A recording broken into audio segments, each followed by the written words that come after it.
जय श्री कृष्णा मित्रों, स्वागत है आपका भक्ति सागर चैनल पर, जहां हम श्री कृष्ण की प्रेरणादायक शिक्षाओं और जीवन के गहरे रहस्यों को साझा करते हैं। आज हम भगवद गीता की ऐसी बातें सुनाने जा रहे हैं जो न केवल आपको प्रेरित करेगी बल्कि आपके जीवन को बदलने का सामर्थ्य भी रखती है। एक पंडित जी थे। वे रोज घर घर जाकर भागवत गीता का पाठ करते थे। एक दिन उन्हें एक चोर ने पकड़ लिया और कहा, तेरे पास जो कुछ भी है मुझे दे दो। तब पंडित जी बोले कि बेटा, मेरे पास कुछ भी नहीं है, तुम एक काम करना, मैं यही पड़ोस के घर में जाकर भागवत गीता का पाठ करता हूँ। वो यजमान बहुत दानी लोग हैं, जब मैं कथा सुना रहा हूँगा तुम उनके घर में जाकर चोरी कर लेना। चोर मान गया। अगले दिन जब पंडित जी कथा सुना रहे थे तब वो चोर भी वहां आ गया।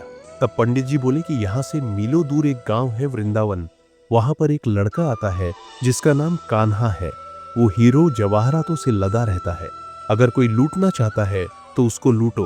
वो रोज रात को उस पीपल के पेड़ के नीचे आता है जिसके आसपास बहुत सी झाड़ियां है। चोर ने ये सुना और खुशी खुशी वहां से चला गया। वो चोर अपने घर गया और अपनी बीवी से बोला कि आज मैं एक कान्हा नाम के बच्चे को लूटने जा रहा हूँ, मुझे रास्ते में खाने के लिए कुछ बांध कर दे दो। पत्नी ने कुछ सत्तू उसको दे दिया और कहा कि बस यही है जो कुछ भी है। चोर वहां से ये संकल्प लेकर चला कि अब तो मैं उस कान्हा को लूट के ही आऊंगा। वो पैदल टूटे चप्पल में ही वहां से चल पड़ा। रास्ते में कान्हा का नाम लेते हुए वो अगले दिन शाम को वहां पहुंचा, जो जगह उसे पंडित जी ने बताई थी। अब वहां पहुंचकर उसने सोचा कि अगर मैं यहीं सामने खड़ा हो गया तो बच्चा मुझे देखकर भाग जाएगा, तो मेरा यहाँ आना बेकार हो जाएगा। इसलिए उसने सोचा क्यों न पास वाली झाड़ियों में ही छुप जाऊं। वो जैसे ही झाड़ियों में घुसा, झाड़ियों के कांटे उसे चुभने लगे। उस समय उसके मुंह से एक ही आवाज आई, कान्हा कान्हा। उसका शरीर लहूलुहान हो गया, पर मुंह से सिर्फ यही निकला, कान्हा आ जाओ, कान्हा आ जाओ। अपने भक्त की ऐसी दशा देख के कान्हा जी चल पड़े। तभी रुक्मणी जी बोली कि प्रभु कहाँ जा रहे हो, वो आपको लूट लेगा। प्रभु बोले कि कोई बात नहीं, अपने ऐसे भक्तों के लिए तो मैं लुट जाना तो क्या मिट जाना भी पसंद करूंगा। ठाकुर जी बच्चे का रूप बना के आधी रात को वहां आए। वो जैसे ही पेड़ के पास पहुंचे, चोर एकदम से बाहर आ गया और उन्हें पकड़कर बोला, ओ कान्हा, तूने मुझे बहुत दुखी किया है। अब ये चाकू देख रहा है ना, अब चुपचाप अपने सारे गहने मुझे दे दे। कान्हा जी ने हंसते हुए उसे सब कुछ दे दिया। चोर हंसी खुशी अगले दिन अपने गांव में वापस पहुंचा। सबसे पहले उसी जगह गया जहां पर पंडित जी कथा सुना रहे थे। जितने भी गहने वो चोरी करके लाया था उनका आधा उसने पंडित जी के चरणों में रख दिया। जब पंडित जी ने पूछा कि ये क्या है, तब उसने कहा, आपने ही मुझे उस कान्हा का पता दिया था, मैं उसको लूट के आया हूं और ये आपका हिस्सा है। पंडित जी ने सुना तो यकीन ही नहीं हुआ। वे बोले कि मैं इतने सालों से पंडिताई कर रहा हूं, वो मुझे आज तक नहीं मिला। तुझ जैसे पापी को कान्हा कहां से मिल सकता है। चोर के बार बार कहने पर पंडित जी बोले कि चल, मैं भी चलता हूं तेरे साथ वहां पर। मुझे भी दिखा कि कान्हा कैसा दिखता है, और वो दोनों चल दिए। चोर ने पंडित जी को कहा कि आओ मेरे साथ, यहाँ पे छुप जाओ। दोनों का शरीर लहूलुहान हो गया और मुंह से बस एक ही आवाज निकली, कान्हा कान्हा आ जाओ। ठीक मध्य रात्रि कान्हा जी बच्चे के रूप में फिर वहीं आए। दोनों झाड़ियों से बाहर निकल आए। पंडित जी की आंखों में आंसू थे। वे फूट फूट के रोने लग गए। चोर के चरणों में गिर गए और बोले कि हम जिसे आज तक देखने के लिए तरसते रहे, जो आज तक लोगों को लूटता आया है, तुमने उसे ही लूट लिया। तुम धन्य हो। आज तुम्हारी वजह से मुझे कान्हा के दर्शन हुए हैं। तुम धन्य हो। ऐसा है हमारे कान्हा का प्यार अपने सच्चे भक्तों के लिए। जो उसे सच्चे दिल से पुकारते हैं तो वो भागे भागे चले आते हैं। प्रेम से कहिए श्री राधे, मेरो तो गिरधर गोपाल दूसरों न कोई। महाभारत के शांति पर्व में कान्हा कहते हैं कि सुख के समय में व्यक्ति का व्यवहार बहुत ही विनम्र और दयालु होना चाहिए। हर किसी की यथासंभव मदद करनी चाहिए। इस बात को ध्यान रखना चाहिए कि कभी हमने भी बुरा वक्त देखा है। कान्हा कहते हैं, बहुत खुश होने पर अक्सर मनुष्य बड़ी बड़ी बातें बोलने की भूल कर बैठता है। इस कारण आगे चलकर उसके ऊपर अपने कहे हुए शब्दों का पूरा करने का दबाव बना रहता है। इसलिए अपने शब्दों के चयन में भूल न करें। शांत रहने से सभी दुखों का अंत हो जाता है और शांत मन मनुष्य की बुद्धि को शीघ्र ही स्थिर करने में और परमात्मा से मिलन करने में सहायता करती है। हमारी आस्था की परीक्षा तब होती है जब हम जो चाहे वो हमें न मिले और फिर भी हमारे दिल से प्रभु के लिए शुक्रिया ही निकले। जिस मनुष्य ने अपनी जवानी में बहुत सारे पाप किए हो उसे बुढ़ापे में नींद नहीं आती है, इसलिए जवानी बर्बाद न करे। जो बात सच पर आधारित होती है उसे कहने, करने और मानने से हमें कभी नहीं डरना चाहिए। प्रेम सदा ही माफी मांगना पसंद करता है और अहंकार सदा ही माफी सुनना पसंद करता है। इंसान की इच्छा पूरी नहीं होती, में होती है तो उसका क्रोध बढ़ता है और उसकी इच्छा पूरी हो जाती है तो लोभ बढ़ता है। इसलिए जीवन की हर स्थिति में अपने धैर्य को बनाए रखें। आज यदि आपके दिन बुरे दिन चल रहे हैं तो कल अवश्य ही अच्छा होगा। आप केवल निस्वार्थ भाव से अपना कर्म कीजिए। जो मार्ग ईश्वर ने आपके लिए खोला है उसे कभी भी कोई बंद नहीं कर सकता, इसलिए चलते रहे। मनुष्य का जीवन केवल उसके कर्मों पर आधारित होता है। वह जैसा कर्म करता है उसका जीवन वैसा ही हो जाता है।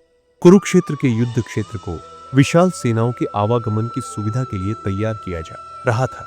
उन्होंने हाथियों का इस्तेमाल पेड़ों को उखाड़ने और जमीन साफ करने के लिए किया। ऐसे ही एक पेड़ पर एक गौरैया अपने 4 बच्चों के साथ रहती थी। जब उस पेड़ को उखाड़ा जा रहा था तो उसका घोंसला जमीन पर गिर गया, लेकिन चमत्कारी रूप से उसकी संतानें अनहोनी से बच गई। लेकिन वो अभी बहुत छोटे होने के कारण उड्डी बेचने में असमर्थ थे। कमजोर और भयभीत गौरैया मदद के लिए इधर उधर देखती रही। तभी उसने कृष्ण को अर्जुन के साथ वहां आते देखा। वे युद्ध के मैदान की जांच करने और युद्ध की शुरुआत से पहले जीतने की रणनीति तैयार करने के लिए वहां गए थे।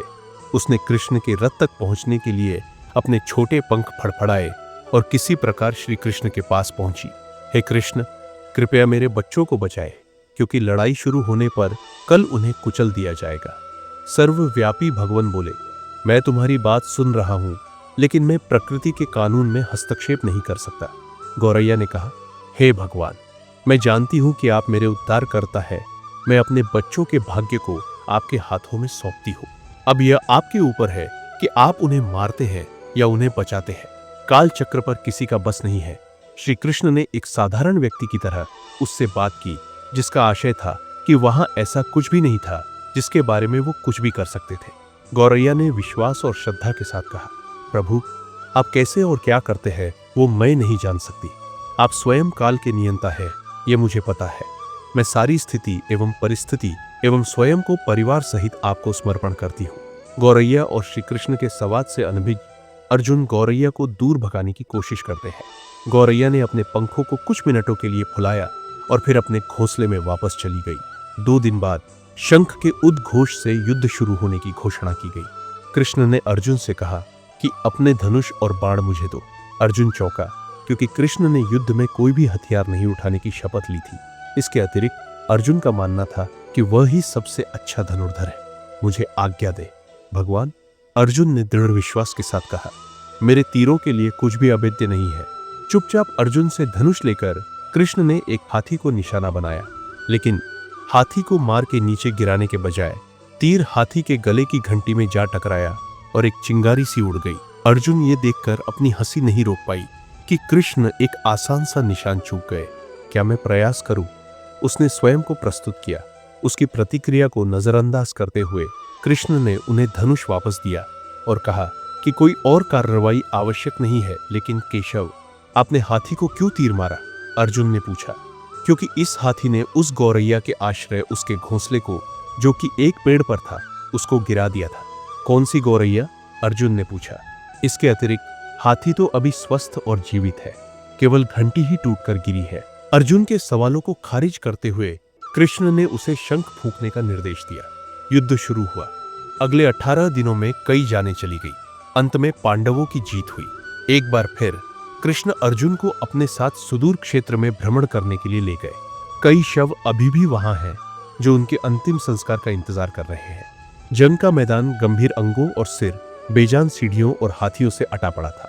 कृष्ण एक निश्चित स्थान पर रुके और एक घंटी, जो कि हाथी पर बांधी जाती थी, उसे देखकर विचार करने लगे। अर्जुन, उन्होंने कहा, क्या आप मेरे लिए यह घंटी उठाएंगे और इसे एक तरफ रख देंगे? निर्देश बिल्कुल सरल था, परंतु अर्जुन के समझ में नहीं आया। आखिरकार विशाल मैदान में जहां बहुत सी अन्य चीजों को साफ करने की जरूरत थी, कृष्ण उसे धातु के एक टुकड़े को रास्ते से हटाने के लिए क्यों कहेंगे? उसने प्रश्नवाचक दृष्टि से उनकी ओर देखा। हाँ, यह घंटी, कृष्ण ने दोहराया। यह वही घंटी है जो हाथी की गर्दन पर पड़ रही थी, जिस पर मैंने तीर मारा था। अर्जुन बिना किसी और सवाल के भारी घंटी उठाने के लिए नीचे झुका। जैसे ही उन्होंने इसे उठाया, उसकी हमेशा के लिए जैसे दुनिया बदल गई। 1, 2, 3, 4 और 5 4 युवा पक्षियों और उसके बाद एक गौरैया उस घंटी के नीचे से निकले। बाहर निकल के माँ और छोटे पक्षी कृष्ण के इर्द गिर्द मंडराने लगे एवं बड़े आनंद से उनकी परिक्रमा करने लगे। 18 दिन पहले काटी गई एक घंटी ने पूरे परिवार की रक्षा की थी। मुझे क्षमा करे हे कृष्ण, अर्जुन ने कहा। आपको मानव शरीर में देखकर और सामान्य मनुष्यों की तरह व्यवहार करते हुए मैं भूल गया था कि आप वास्तव में कौन है। एक राधेश्याम नामक युवक था। स्वभाव का बड्डा ही शांत एवं सुविचारों वाला व्यक्ति था। उसका छोटा सा परिवार था जिसमें उसके माता पिता, पत्नी एवं 2 बच्चे थे। सभी से वो बेहद प्यार करता था। इसके अलावा वो कृष्ण भक्त था और सभी पर दया भाव रखता था। जरूरतमंद की सेवा करता था, किसी को दुख नहीं देता था। उसके इन्हीं गुणों के कारण श्री कृष्ण उससे बहुत प्रसन्न थे और सदैव उसके साथ रहते थे। और राधेश्याम अपने कृष्ण को देख भी सकता था और बातें भी करता था। इसके बावजूद उसने कभी ईश्वर से कुछ नहीं मांगा। वो बहुत खुश रहता था क्योंकि ईश्वर हमेशा उसके साथ रहते थे, उसे मार्गदर्शन देते थे। राधेश्याम भी कृष्ण को अपने मित्र की तरह ही पुकारता था और उनसे अपने विचारों को बांटता था। एक दिन राधेश्याम के पिता की तबीयत अचानक खराब हो गई। उन्हें अस्पताल में भर्ती किया गया। उसने सभी डॉक्टर्स के हाथ जोड़ दे अपने पिता को बचाने की मिन्नतें की, लेकिन सभी ने उससे कहा कि वो ज्यादा उम्मीद नहीं दे सकते और सभी ने उसे भगवान पर भरोसा रखने को कहा। तभी राधेश्याम को कृष्ण का ख्याल आया और उसने अपने कृष्ण को पुकारा। कृष्ण दौड़ने चले आए। राधेश्याम ने कहा, मित्र, तुम तो भगवान हो, मेरे पिता को बचा लो। कृष्ण ने कहा, मित्र, ये मेरे हाथों में नहीं है। अगर मृत्यु का समय होगा तो होना तय है। इस पर राधेश्याम नाराज हो गया और कृष्ण से लड़िशने लगा। गुस्से में उन्हें कोसने लगा। भगवान ने भी उसे बहुत समझाया पर उसने एक ना सुनी। तब भगवान कृष्ण ने उससे कहा, मित्र, मैं तुम्हारी मदद कर सकता हूं, लेकिन इसके लिए तुम्हें एक कार्य करना होगा। राधेश्याम ने तुरंत पूछा, कैसा कार्य? कृष्ण ने कहा, तुम्हें किसी एक घर से मुट्ठी भर ज्वार लानी होगी और ध्यान रखना होगा कि उस परिवार में कभी किसी की मृत्यु न हुई हो। राधेश्याम झट से हाँ बोलकर तलाश में निकल गया। उसने कई दरवाजे खटखटाए। हर घर में ज्वार तो होती, लेकिन ऐसा कोई नहीं होता जिनके परिवार में किसी की मृत्यु न हुई हो। किसी का पिता, किसी का दादा, किसी का भाई, माँ, काकी या बहन। 2 दिन तक भटकने के बाद भी राधेश्याम को ऐसा एक भी घर नहीं मिला। तब उसे इस बात का एहसास हुआ कि मृत्यु एक अटल सत्य है। इसका सामना सभी को करना होता है, कोई नहीं भाग सकता। और वो अपने व्यवहार के लिए कृष्ण से क्षमा मांगता है और निर्णय लेता है जब तक उसके पिता जीवित हैं उनकी सेवा करेगा। थोड़े दिनों बाद राधेश्याम के पिता स्वर्ग सिधार जाते हैं। उसे दुख तो होता है, लेकिन ईश्वर की दी उस सीख के कारण उसका मन शांत रहता है। दोस्तों, इसी प्रकार हम सभी को इस सच को स्वीकार करना चाहिए कि मृत्यु एक अटल सत्य है। उसे नकारना मूर्खता है। दुख होता है, लेकिन उसमें फंस जाना गलत। केवल आप ही उस दुख से पीड़ित नहीं है, अपितु संपूर्ण मानव जाति उस दुख से सामना करती ही है। ऐसे सच को स्वीकार कर आगे बढ़ना ही जीवन है। कई बार हम अपने किसी खास के चले जाने से इतने बेबस हो जाते हैं कि सामने खड्डा जीवन और जुद्धे लोग हमें दिखाई ही नहीं पड़ते।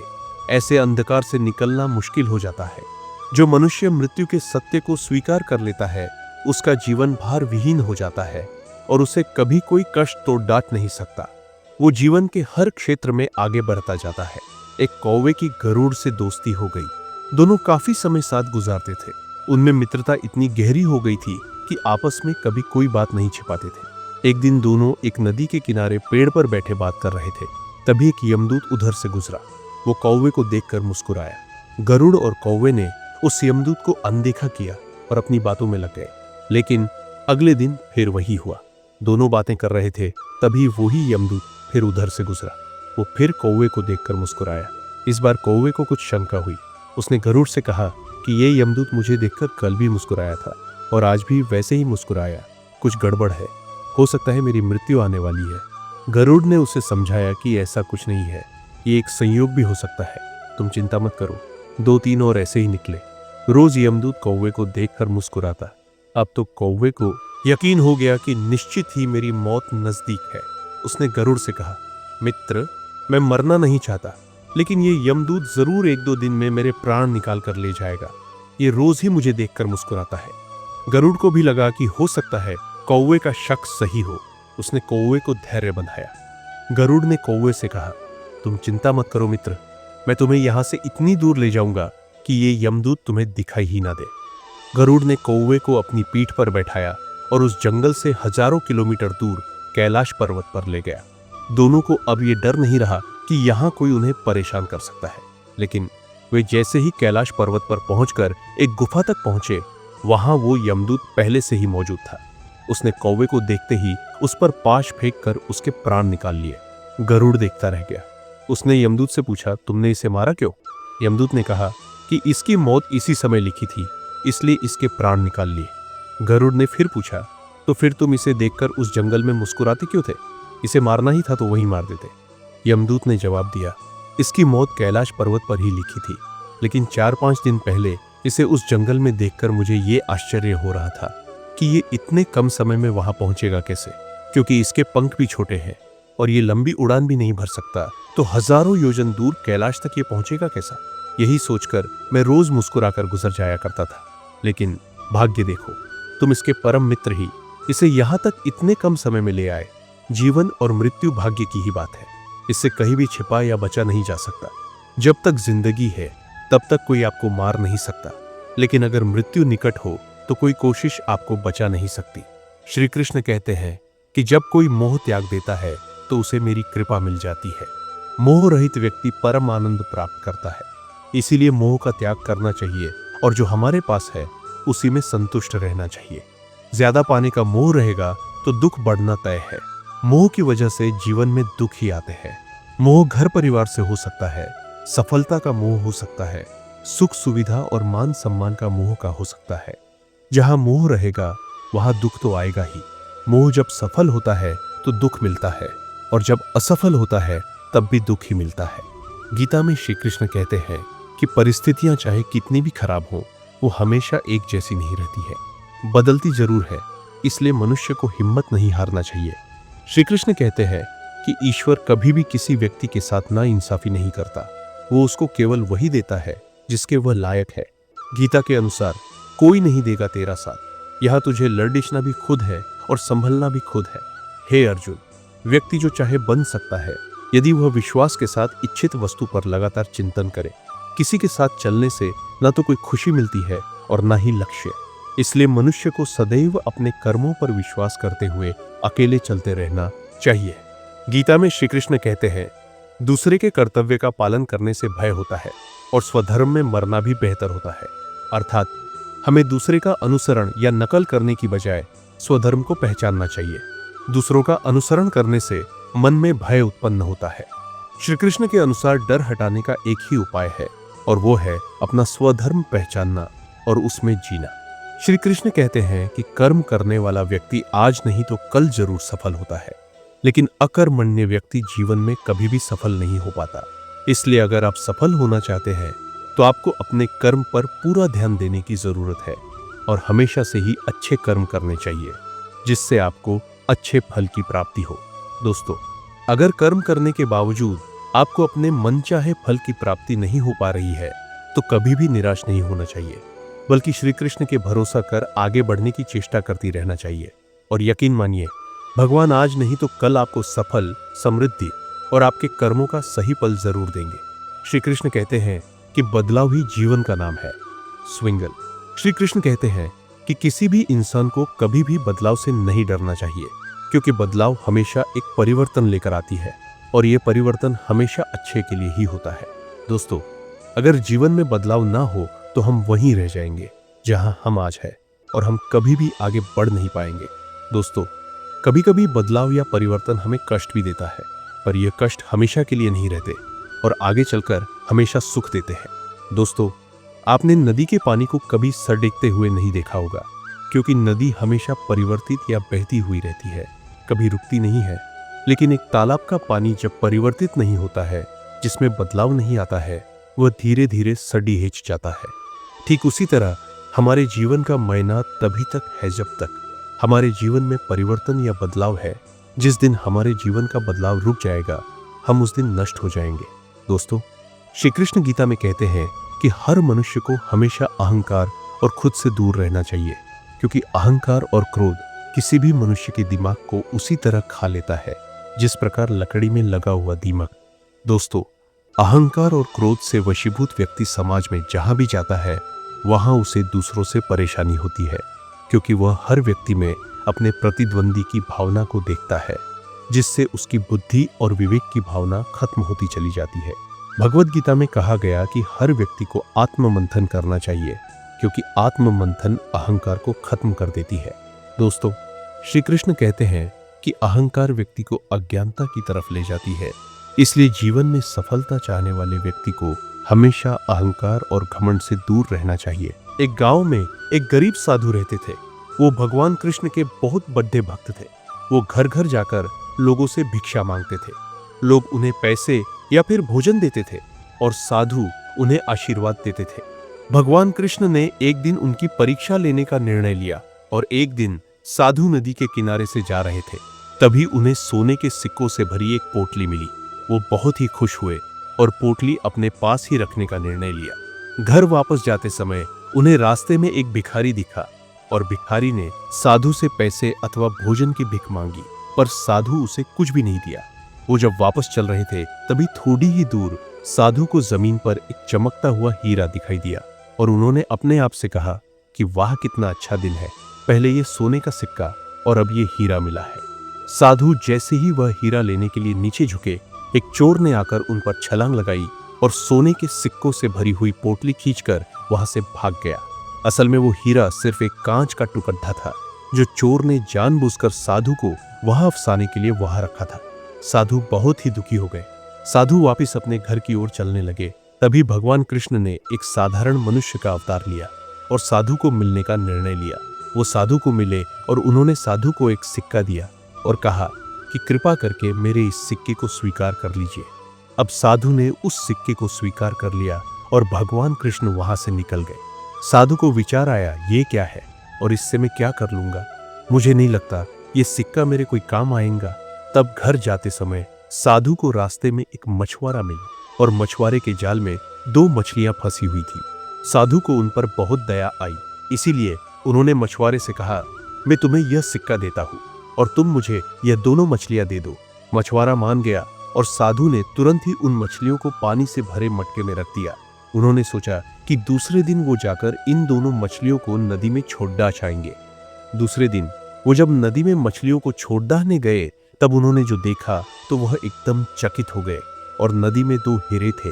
वह देखकर साधु बहुत ही खुश हुए, पर समझ नहीं आया कि ये सब क्या हो रहा है। उन्होंने भगवान कृष्ण से प्रार्थना की और भगवान कृष्ण साक्षात साधु के सामने आए। तब साधु ने कृष्ण भगवान से कहा कि ये सब क्या हो रहा है। भगवान कृष्ण बोले, मछलियां जब पानी में थी तब वह भूल से हीरों को निगल चुकी थी और अब तुम्हें हीरे मिले क्योंकि तुमने उनकी जान बचाई। तभी साधु के आंख में पानी आया और उन्होंने भगवान कृष्ण को धन्यवाद कहा। तभी भगवान कृष्ण बोले, तुम्हें सोने से भरी हुई पोटली मिली, पर फिर भी तुमने उस भिखारी की मदद ही नहीं की है। तुम्हारे उस हीरे के लालच में तुमने उस सोने के सिक्कों को भी खो दिया। हमेशा दूसरों की मदद करनी चाहिए और कभी भी लालच नहीं रखना चाहिए। तभी साधु ने भगवान कृष्ण को वचन दिया कि वह हमेशा दूसरों की मदद करेंगे और कभी भी लालची नहीं बनेंगे। ये कहानी हमें यह सिखाती है कि हमें अपने जीवन में लालच कभी नहीं करनी चाहिए और लालच ही हमारे जीवन के दुखों का कारण होती है। और भगवान ने हमें जो कुछ भी दिया है हमें उसमें ही समाधानी रहना सीखना चाहिए। एक बार की बात है, अर्जुन श्री कृष्ण से कहते हैं, मैं इतना कुछ करता हूँ और इतना दान करता हूँ, फिर भी दानवीर कर्ण क्यों बोला जाता है? इस ब्रह्मांड में सबसे बड़ा दानवीर जो कर्ण है, और मुझे क्यों नहीं बोला जाता? अब कृष्ण इस बात पे मुस्कुरा जाते हैं।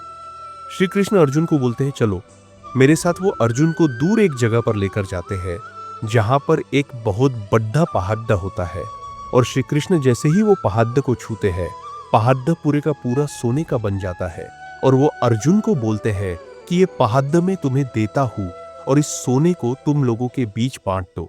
अब अर्जुन वहां खड़े हो जाते हैं और आसपास के गांवों में घोषणा कर देते हैं कि मैं अर्जुन सोना बांटने वाला हूँ और आप सबकी जरूरतें पूरी हो जाएंगी और आप आए और सोना लेकर जाए। अब अर्जुन रोज सुबह से शाम तक सोना बांटने लग जाते हैं। अर्जुन रोज सोना बांट रहे होते हैं और लगातार सोना बांट रहे होते हैं तो अर्जुन थक जाते हैं और थक जाने के बाद अर्जुन बोलते हैं, मैं इतना सोना दे रहा हूं। अब जिस व्यक्ति की जितनी जरूरत होती है वह उतना सोना लेकर जाता है। फिर अभी एक व्यक्ति बोलता है, मेरे घर में शादी है। तब अर्जुन बोलते हैं, तुम ज्यादा सोना लेकर जाओ। कोई व्यक्ति बोलता है, मेरे घर में मेरी माँ बीमार है। तब अर्जुन उन्हें भी ज्यादा सोना दे देते हैं। अब अर्जुन लोगों को सोना देते ही जा रहे, पर लोगों की सोना लेने के लिए लाइन खत्म ही नहीं हो रही है और लोग दूर दूर से सोना लेने के लिए आने लग जाते हैं। अब अर्जुन पूरी तरह थक जाते हैं और श्री कृष्ण को बोलते हैं कि मैं लोगों को सोना देते जा रहा हूँ और लोग तो समाप्त ही नहीं हो रहे हैं। तभी श्री कृष्ण अब कर्ण को बुलाते हैं और कर्ण को बोलते, ये सोने का पहाड़ मैं तुम्हें देता हूँ, इसे लोगों के बीच में बांट दो। और कर्ण कहते हैं, ठीक है, आप जैसा कहे। अब कर्ण वहां खड़ी डीडी पे हो जाते हैं। कर्ण घोषणा करते हैं, ये जो सोने का पहाड़ ये मैं आप सबको दान देता हूँ। अब ये बोल के कर्ण वहां से चले जाते हैं। अब कर्ण के जाने के बाद श्री कृष्ण बोलते हैं, अर्जुन से जब तुम सोना दे रहे थे और तुम कौन होते हो ये ठहराने वाले कि किसे कितना सोना देना है, और तुम जब सोना दे रहे थे तब तुम खुद की तारीफ सुनने के लिए दे रहे थे, जबकि ये सोना तुम्हारा था ही नहीं। जब कर्ण आया और उन्होंने सिर्फ लोगों में घोषणा कर दी, सब सोना ले लो, ये फर्क है तुम में और कर्ण में, और इसीलिए कर्ण को दानवीर कहा जाता है। किसी भी काम की शुरुआत में ये नहीं सोचना चाहिए कि सफलता मिलेगी या नहीं, लक्ष्य पूरा होगा या नहीं, क्योंकि कर्मों की सफलता या असफलता इंसान के हाथ में नहीं है। महाभारत में श्री कृष्ण ने अर्जुन को यही उपदेश दिया था कि तुम सिर्फ कर्म करो, फल की इच्छा मत करो। जो लोग धर्म के अनुसार कर्म करते हैं उन्हें सफलता जरूर मिलती है। ये बात महाभारत के एक प्रसंग से समझ सकते। दुर्योधन सभी पांडवों को मार देना चाहता था, इसीलिए उसने लाक्षागृह में पांडवों को मारने की योजना बनाई। लाक्षागृह के षड्यंत्र से किसी तरह सभी पांडव बच गए और वेश बदलकर वन में रहने लगे। उस समय राजा द्रुपद ने राजकुमारी द्रौपदी का स्वयंवर आयोजित किया था। इस आयोजन में पांडव में भी ब्राह्मणों के वेश में पहुंच गए। स्वयंवर में श्री कृष्ण भी मौजूद थे और वे ब्राह्मण रूप में सभी पांडवों को पहचान गए। स्वयंवर में शर्त रखी गई थी कि योद्धा को भूमि पर रखे पानी में देखकर छत पर घूम रही मछली की आंख पर निशाना लगाना है। जो योद्धा इस शर्त को पूरी कर देता उससे द्रौपदी का विवाह होना था। जब अर्जुन इस प्रतियोगिता में शामिल होने पहुंचे तो श्री कृष्ण ने उन्हें समझाया कि मछली की आंख में निशाना कैसे लगाना है। श्री कृष्ण ने अर्जुन को पूरी विधि समझा दी। श्री कृष्ण की बातें सुनकर अर्जुन ने कहा कि अगर सब कुछ मुझे ही करना है तो आपकी क्या जरूरत है। श्री कृष्ण बोले कि तुम सिर्फ वह करो जो तुम्हारे वश में है और मैं वह करूंगा जो तुम्हारे वश में नहीं है, यानी मैं हिलते हुए पानी को स्थिर करूंगा ताकि तुम्हें निशाना लगाने में परेशानी न हो। तुम सिर्फ बेहतर से बेहतर करने की कोशिश करो। श्री कृष्ण की बात मानकर अर्जुन ने बेहतर कोशिश की और उसने मछली की आंख में निशाना लगा दिया। इस प्रसंग की सीख यह है कि हमें अच्छी से अच्छी कोशिश करनी चाहिए। कर्म करते समय फल की इच्छा नहीं करनी चाहिए। अगर फल हमारे पक्ष में नहीं आता है तो निराशा का सामना करना पड़ता है। अपना काम पूरी ईमानदारी से करेंगे तो सफलता जरूर मिलती है। श्रीमद् भगवद गीता के 4 अध्याय के पहले श्लोक में श्री कृष्ण अर्जुन से कहते हैं कि तुमसे पहले मैंने कर्म योग का ये दिव्य ज्ञान सूर्य को दिया था। सूर्य ने अपने पुत्र वैवस्वत मनु से कहा और मनु ने अपने पुत्र राजा इक्ष्वाकु को बताया था। इस तरह ये ज्ञान आर्षियों तक पहुंचा, लेकिन बहुत समय बीत जाने की वजह से मनुष्य लोक में ये ज्ञान लुप्त हो गया है। तू मेरा भक्त है और सखा है, इसीलिए मैं ये ज्ञान तुझे फिर से दे रहा हूं। श्री कृष्ण की ये बातें सुनकर अर्जुन ने पूछा कि आपका जन्म तो अभी हुआ है, सूर्यदेव का जन्म तो बहुत पहले हो चुका है, तो ये बात मैं समझ नहीं पा रहा हूं, आपने सूर्यदेव को ये ज्ञान कैसे दिया। अर्जुन का प्रश्न सुनकर भगवान श्री कृष्ण कहते हैं कि मेरे और तेरे बहुत से जन्म हो चुके हैं, मैं उन सभी जन्मों के बारे जानता हूं, लेकिन तू नहीं जानता। मैं अजन्मा हूं, अविनाशी हूं। जब जब धरती पर धर्म घटता है और अधर्म बढ़ता है तो मैं अपनी योग माया से प्रकट होता हूं। मैं मेरे भक्तों की, संतों की रक्षा के लिए और पापियों का अंत करने के लिए अवतार लेता हूं। जो भक्त मेरे रहस्यों को समझ लेता है उसे मेरी कृपा मिल जाती है और फिर उसकी आत्मा फिर से जन्म नहीं लेती है।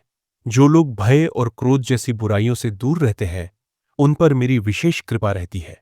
जो भक्त जिस तरह मेरी कृपा चाहता है, मैं उसी तरह उन पर कृपा करता हूं, क्योंकि सभी मनुष्य मेरे ही मार्ग का अनुसरण करते हैं।